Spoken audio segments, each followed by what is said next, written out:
नमस्कार, हिमाचल समाचार में आपका स्वागत है। आज के मुख्य समाचार। मुख्यमंत्री ने केंद्रीय गृह मंत्री से आपदा प्रभावित क्षेत्रों का दौरा करने का किया आग्रह। प्रदेश सरकार सेब के पेड़ों की कटानों के संबंध में सभी कानूनी पहलुओं का गहनता से करेगी अध्ययन। उप मुख्य सचेतक ने मुख्यमंत्री से मैक्लोडगंज ऑटो ऑपरेटर यूनियन की मांग पर विचार करने का किया आग्रह। मुख्यमंत्री राहत कोष और आपदा राहत कोष में अंशदान। मुख्यमंत्री स्वच्छ जल शोधन योजना पर खर्च होंगे 200 करोड़ रुपए। 10 जिलों में घरेलू नल कनेक्शन लगाने का 43% कार्य पूर्ण। और अब समाचार विस्तार से। मुख्यमंत्री ठाकुर सुखविंदर सिंह सुक्खू ने आज शिमला में पत्रकारों को संबोधित करते हुए कहा कि राज्य सरकार हाल ही में आई आपदा के कारण प्रभावित परिवारों के लिए मंत्रिमंडल में विचार विमर्श के उपरांत शीघ्र ही आपदा राहत पैकेज की घोषणा करेगी। उन्होंने कहा कि राज्य सरकार के पास सीमित संसाधन है और केंद्र सरकार की उदार सहायता के अभाव में प्रभावित परिवारों को हुए नुकसान की क्षतिपूर्ति नहीं की जा सकती। इसलिए प्रदेश सरकार ने केंद्र से विशेष राहत पैकेज की मांग की है ताकि उन परिवारों के पुनर्वास में सहायता की जा सके जिन्होंने अपने घर, व्यवसाय एवं कृषि योग्य भूमि को आपदा के कारण खोया है। उन्होंने कहा कि बरसात का मौसम अभी शुरू ही हुआ है और अभी बरसात के काफी दिन शेष हैं और प्रदेशवासियों को इस दौरान सतर्क रहने की आवश्यकता है। मुख्यमंत्री ने कहा कि हाल ही में उन्होंने केंद्रीय स्वास्थ्य मंत्री श्री जगत प्रकाश नड्डा से आपदा से हुए नुकसान के संबंध में विस्तृत चर्चा की और उन्होंने सभी मांगों को पूरा करने का आश्वासन दिया। उन्होंने कहा कि राज्य सरकार इस मामले में कोई श्रेय नहीं चाहती है और केंद्रीय स्वास्थ्य मंत्री के नेतृत्व में आपदा प्रभावित लोगों के कल्याण के लिए किसी के समक्ष भी प्रदेश हित के मामले उठाने को तैयार है। जगत प्रकाश नड्डा जी से मेरी इस डिजास्टर पर चर्चा हुई, प्रदेश के विकास पर चर्चा हुई। उन्होंने भी, जगत प्रकाश नड्डा जी ने भी कहा कि हम सारी जो योजनाएं हैं सहानुभूतिपूर्वक विचार करेंगे। हम तो ये भी कहते हैं कि हम पूरी सरकार जो है, नड्डा जी राष्ट्रीय अध्यक्ष हैं, उनके नेतृत्व में भी प्रदेश के लोगों के संपदा के लिए, प्रदेश के लोगों के अधिकारों के लिए हम मिलने को तैयार है। हमारी कोई ईगो इस मामले में नहीं है। हम चाहते हैं कि हमारे जो आपदा प्रभावित परिवार है, आपदा प्रभावित परिवार जिनकी ज़मीनें बह गई है, जिनके बगीचे बह गए हैं, कम से कम 5 बीघा जगह हमें फॉरेस्ट राइट एक्ट के तहत, वन अधिनियम एक्ट के तहत अगर केंद्र की सरकार हमें अनुमति देती है तो उस जगह में हम उनको स्थापित कर सकते हैं। हमारी जो कैबिनेट की बैठक होगी उसमें आपदा राहत पैकेज दिया जाएगा।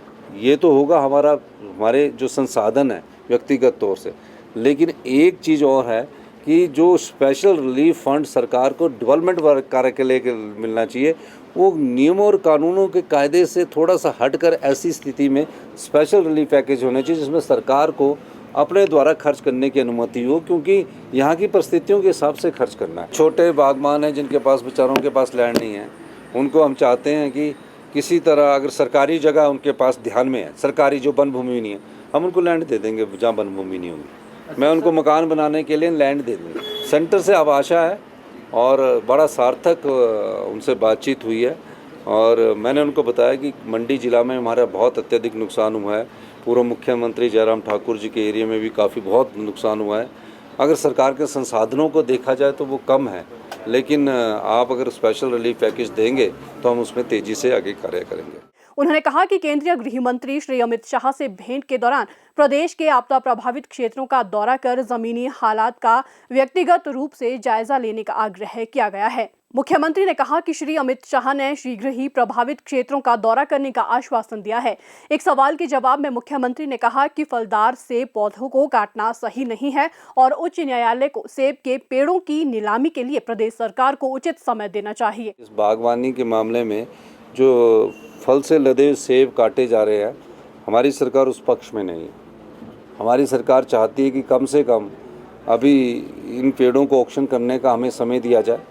इन पेड़ों को अगर हम ऑक्शन किया जाए, और मैं अभी बागवानी मंत्री जी से भी इस संदर्भ में बात करूंगा, एक बैठक बुला रहा हूं मैं, और हमें कैसे आगे बढ़ा जाए।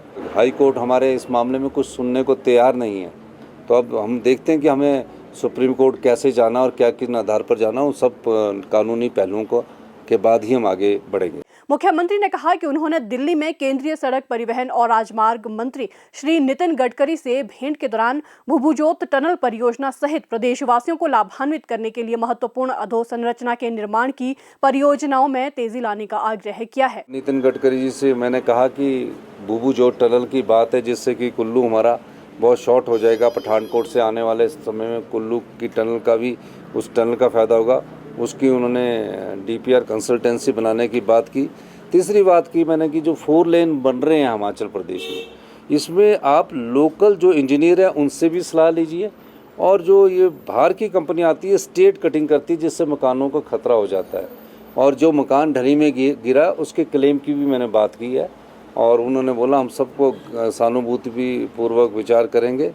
और दूसरा हमने कहा कि जो शिमला से सालाघाट 4 लेन बनना है वो टनलिंग पर बने, और एक हमने कहा कि ढली से, जो ढली के आगे 4 लेन बनना है जो कि साइंस तक बनना है, उसको आप रामपुर तक कीजिए।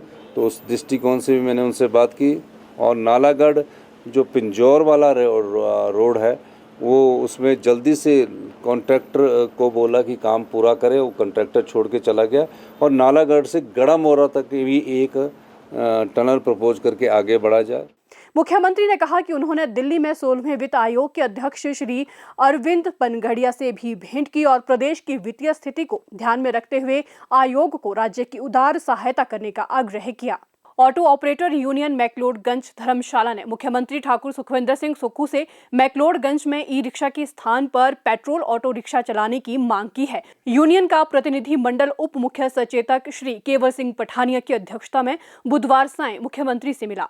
उप मुख्य सचेतक ने मुख्यमंत्री को प्रतिनिधि मंडल की समस्याओं से अवगत करवाया और इस एकमात्र मांग के समाधान की पुरजोर सिफारिश की।